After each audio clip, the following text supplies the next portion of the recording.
অপুর সঙ্গে সাকিব যখন প্রেম করত বিয়েটির আগে, অপু মন দিয়ে একটু শোনো, সেই কাছাকাছি তারা পর্দার দৃশ্যে তখন সাকিবকে সে কিল ঘুষি মারতো, তুলে নিয়ে যেত, কেমন লাগতো তোমার?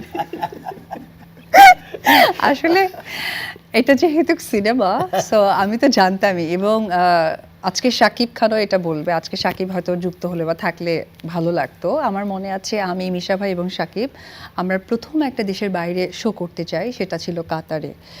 তো কাতার এয়ারওয়েজের টিকিটটা একটু এদিক সেদিক হওয়ার কারণে আমরা কিন্তু একটা ফ্লাইট মিস করে সেকেন্ড ফ্লাইটে যাই।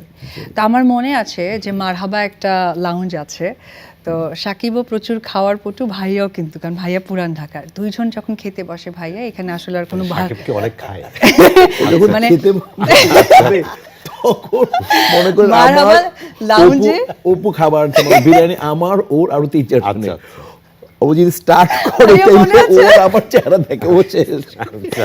তো মারহাবা লাউঞ্জে গিয়ে আমি দেখেছি যে মিশা ভাই এবং সাকিবের কম্পিটিশন খাওয়ার। তো সেক্ষেত্রে আরেকটা যেটা দেখেছি, ভাইয়া কিন্তু সঙ্গে সঙ্গে তাকে বলেছিল যে সাকিব এখন নামাজের টাইম হচ্ছে, চলো আমরা নামাজ পড়ে আসি।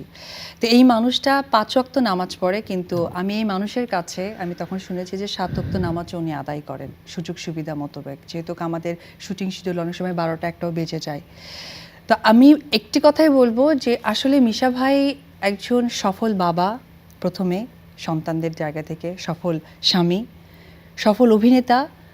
আজকে বাংলাদেশে 60 বছর তার হয়েছে, আমি মনে করি না তার 60 হয়েছে। সে এখন বাংলাদেশের সফল একজন ব্যক্তিত্ব।